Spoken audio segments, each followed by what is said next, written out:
to the Todd Bowles Show. Casey Phillips here with head coach Todd Bowles, who is headed to the playoffs, who is back-to-back NFC South champ. Congratulations, Coach. Thank you, Casey. How did it feel? How does it feel to be sitting here knowing all of that after the game is over, and how did it feel right when the game ended?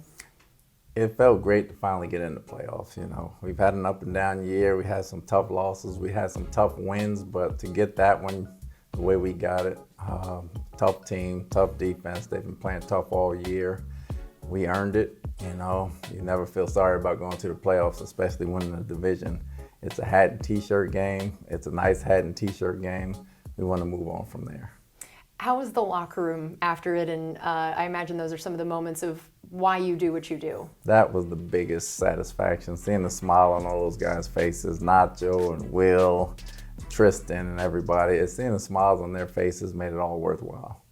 And I imagine that when you're down 14-0 at one point during the game, there's some nerves there, but to know that this is a team that has come back so many different times and also down 21-10 at one point in the fourth quarter, knowing what this team is capable of, does it change anything about those moments for you as a head coach when you see that on the scoreboard?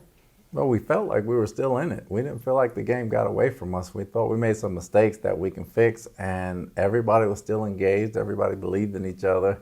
We've done this quite a few times this year, so the connection was there, the camaraderie was there. We just had to bear down and put some work in, and we did that. What do you say now would probably be some of the main causes of getting to that point of the 14-0 deficit early on? Oh, busted coverage, lack of communication. That seems to be the theme for sure. And for you guys, just to know that you're capable of it, but also what did it say about the team in that moment that in a game like this that felt like a playoff game to now know that they also didn't feel that way at 14-0, that to know that they feel like they believe in that? How hard is that to instill in a team, that kind of belief? Because I'm sure there are a lot of other teams that at that point might just throw in the towel, and to know that that isn't the team you coach. You know, me and Levante talked about it after the game, and our motto was never blink. And they never blinked. They had resolve, they had resiliency, they had toughness. They showed their pride. They stayed together through everything, up and down, adversity and everything else. And I think them staying together with the leadership on our team is what pulled us out the other side. It also helps to have a guy named Mike Evans on your team in these situations. I mean, I feel like I could read 1,000 stats about him and say 1,000 things. For right now, we'll just talk about 3 touchdowns, 207 yards. He's the first player in franchise history to have multiple touchdown receptions over 50 yards in a game. And he now has as many 3 touchdown games as everyone else in team history combined. Wow. Tell me what it is about Mike that can let him have a game like that, and particularly when it comes to multiple touchdown games like this, when for a lot of the season hadn't found the end zone, and to have a game like this, to be reminded of what a guy like Mike can do. He competes. You know, I think the first game, they kept a safety over top of him, and most teams do. When you leave him one-on-one, you don't realize how fast he is until he gets going. And once he gets going and catches the first one, it's going to be a long day if you don't try to help out. What he did yesterday was unbelievable. He happened to wear a Jordan, North Carolina shirt to the game, which was very nice. I told him you need to wear that to every game. Do we need one for every player on the team? I'm going to get him one. I'm going to get him one. But it's a credit to his work ethic. It's a credit to who he is, how he came out of college, and still competes till this day. You can't say enough about him. And now gets his 1,000-yard season, 9th year in a row. Only the third player to do that. The others are Hall of Famers Jerry Rice and Tim Brown. Not bad company. Not at all. And these guys, to be the only one that's done it his first 9 years, to be so productive so early, and then also have that consistency. What is it that puts him in the class of guys like that to do it as long, consistently, and early, to where he's still, I mean, he's only 2 years behind Jerry Rice to be the one that's done it the most of everybody? That's work ethic. That's good coaching throughout when he was coming up. That's good high school, college, pee-wee coaching. That's great parenting. That's great discipline by him. That's understanding his work ethic and not taking everything for granted in this league and taking days off, and him just being that guy and understanding he's that guy. The biggest competitor he has is the one in the mirror, and he seems to fight it very well. And I know that there were a lot of explosive plays to him as well. His 63-yard touchdown was the longest offensive play of the year. I know those are the types of plays that you guys have really been wanting more of and not experiencing maybe quite as many as you know this offense is capable of. What worked in that area, particularly in this game? Again, they were singling them up. They were single high. Tom did a good pump fake to the other side. He had time to throw the football down the field, and they connected. And once they connect one time, you believe it's going to be a big day. And Tom Brady, another guy with quite a big day, to say the least. He got a new season high in yards, became the first player in NFL history to complete at least 30 passes in 5 consecutive games and at least 30 completions in 10 games within a single season. His performance with that kind of volume in particular in this game, and of course we can always throw in at his age, what was so impressive to you about his performance to rack up the yards, the completions, and have over 75% completion rate in a game like that? Just dialed in. He refused to lose. He was dialed in. Mike was dialed in. They connected with each other, and once they saw that connection, it happened over and over and over. And I know that Brady also had QB sneaks, QB keeps, the touchdown that he was able to get. He is known for being very effective, particularly at the QB sneak. I'm sure there were times back in your days coaching against him that you unfortunately were the victim of that as well. So why is he so good, particularly at those, and even though when maybe that's not going to be something he's as known for as other things? Very smart. He can find the cracks within the line, and he can weasel his way down in there. I know he's not very fast out of the pocket, but in the pocket and the sneak, he might be the best at running a 40-yard dash for 1 yard. For 1 yard, I like that. And I know he took a couple sacks, but it also felt like he had, must have the time to throw those deep balls. And what did you see from the offensive line overall, and also his confidence in it throughout that game? I thought the pass protection was good. One of the sacks, they had a good stunt. 2 of them, there was nobody open downfield. I think they had great pass protection. I think we need work in the run game, especially the interior 3. We got to get better in the run game if we want to go forward. All right, well, we have more coming up here on the Todd Bowles Show. We'll be right back. Welcome back into the Todd Bowles Show. Casey Phillips here with head coach Todd Bowles. Right before the break, we talked about the offensive line, and you mentioned there was some work in the run game that they could do. Overall, I know that Fournette and Rashad combined for 50 yards. Was it we didn't need the run game as much situationally? Was that it wasn't working? Was it what the offensive line was doing, what the Panthers were doing? What would you say all contributed to it not being one of the bigger rushing games of the year? They're a physical front. It's tough to run the ball on them guys up front. Obviously, with Derek Brown leading the way, they're very physical. They're very strong. We just missed some. They split some double teams, just lack of technique that we got to get better at going forward that caused the run game to not do so well. What did you see from Chris Godwin in the game that he was incredible in terms of the targets to receptions and a lot of yards, but then he had a fumble, which I think was only his 3rd of his career, very uncharacteristic of him, had an OPI as well. So how do you kind of sum up everything that you saw from Chris Godwin in that game? I thought he played well. He played hard. You never want to fumble the ball. They got him from behind. He did have 2 hands on the ball. To his credit, we just got to hold on to it. The OPI, we got to learn. We got to just run the route. We know we can't block after 1 yard, so we got to take care of that. But he opened up a lot of deep things for Mike. Mike opened up a lot of short things for him, so they feed well off each other. He had over 100 yards as well. And Chris plays great ball games every week. And Julio and Russell Gage, it's felt like it's been nice to see the contributions they've been able to make now that it's been a little bit more consistent in terms of their availability and their health. You saw, Julio with the jet sweep again, like he's a reinvigorated guy out there, and Gage didn't have a ton of catches, but they were significant, it seemed, and produced some big yardage on at least one of them. What have their contributions meant in a game like this where you have Mike and Chris just going off for some big numbers? Having those two to supplement that, what has that meant to this offense? You can forget about them when Mike and Chris are having such great games, and then they can sneak in and make some plays and some clutch plays and some key plays, and they've been doing just that. Russell, especially the last 2 weeks. Julio's been getting the jet sweeps. He's been catching the outcuts. He makes some key contributions every time you need to play, and they're doubling in 2 other guys. Now, those 2 are great receivers in their own right, and they need to be doubled as well, but you don't have enough people to do that. So we're happy with what they're doing right now and probably get them involved a little bit more.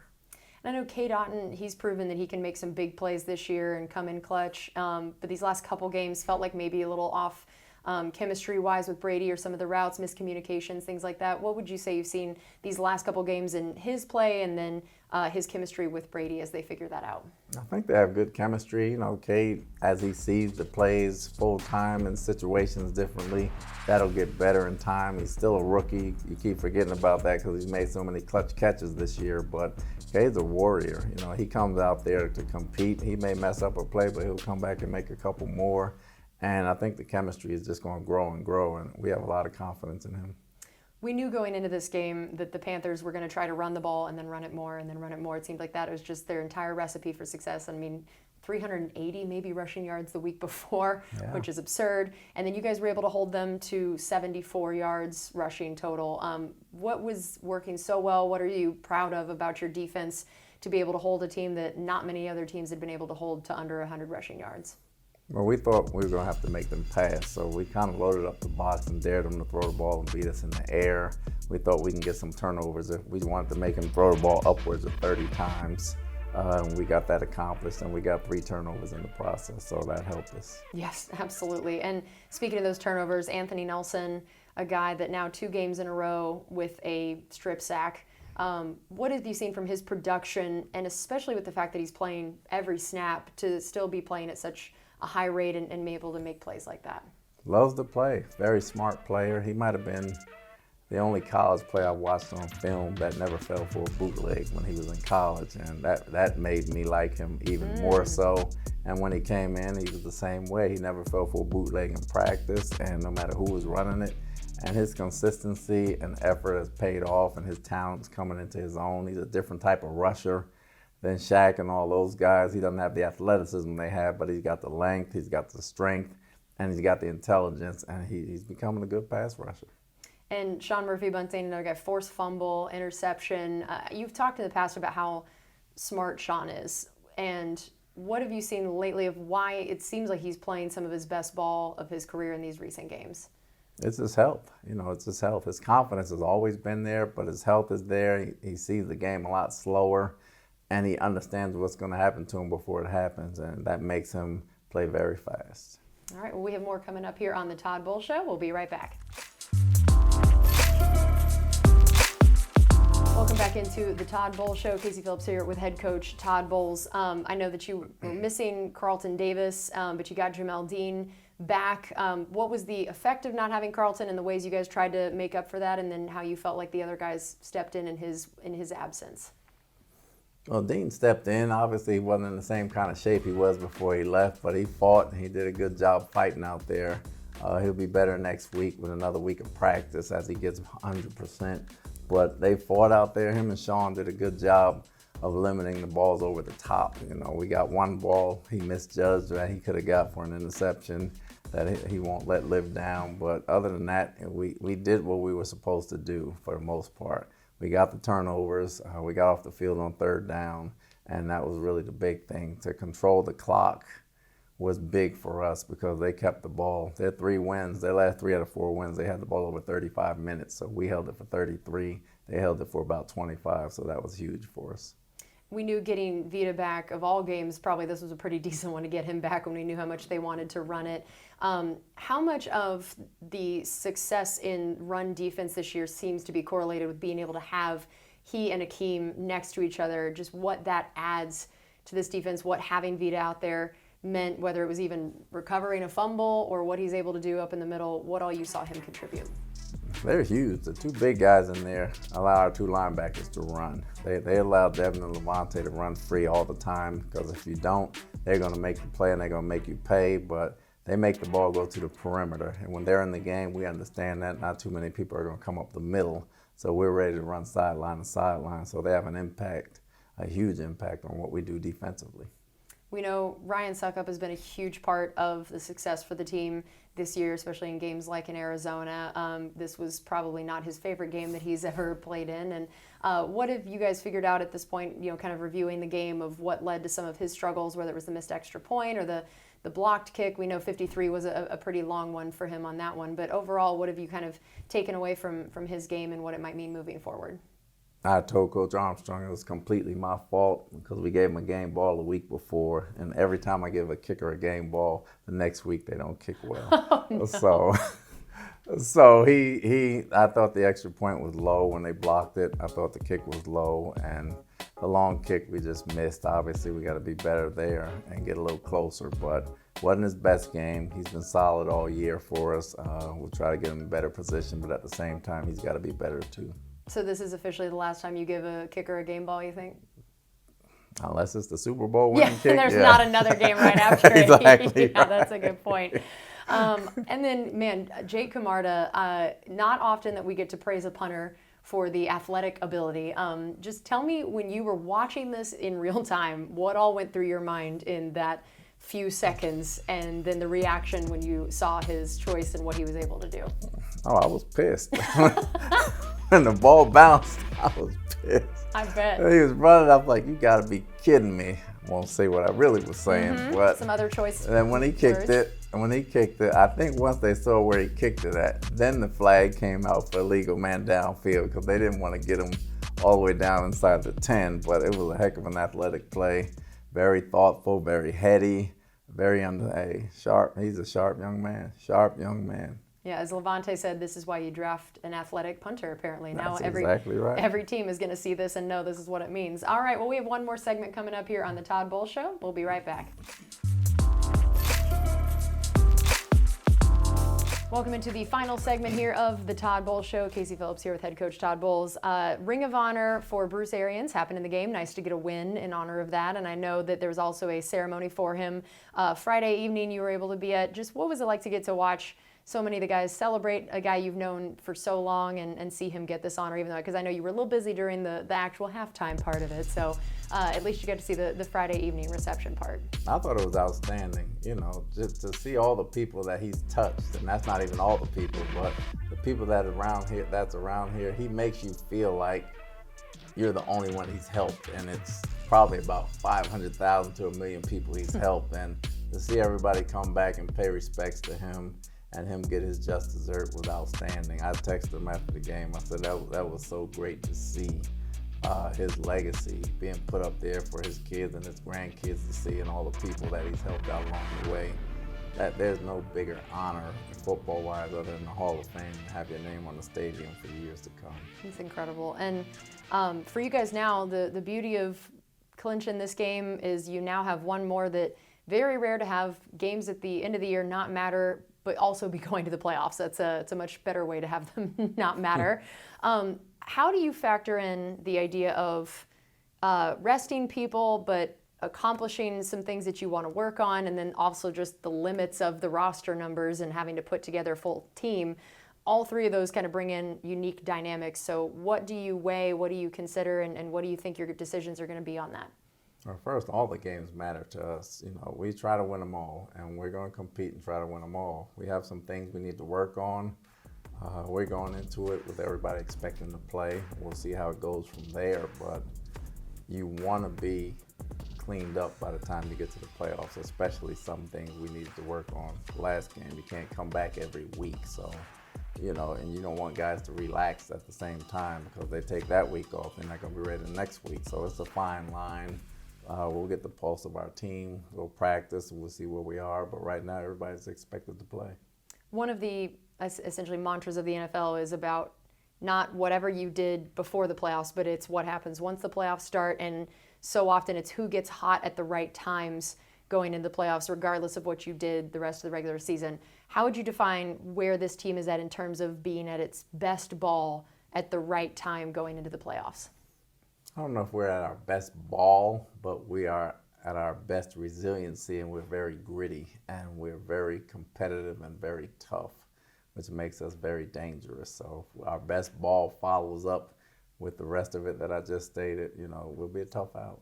So then finally, with this game against the Falcons, what are the things you would want to most see happen, separate from whatever the Falcons are going to be doing, that is just about you guys to know that you are maybe playing your best ball going into the playoffs? Offensive line-wise, we want to clean up some of the things in the interior. Obviously, we want to work on that with some of the run game. Defensively, we want to make sure coverage-wise, especially in 2-minute, We got to work on some things there, and we just want to play a solid overall game. We just want to play a solid overall game. That's all you ask, as a head coach. Just it's a tiny little thing. Just everyone play perfect, and we're all good for Not both perfect, but play well. Play well. I love it. All right, well, Coach, thank you so much, and again, congratulations on that playoff berth and that back-to-back NFC South champions. Thank you. All right, and thanks to all of you guys for tuning in. We'll be here next week with another Todd Bowles Show.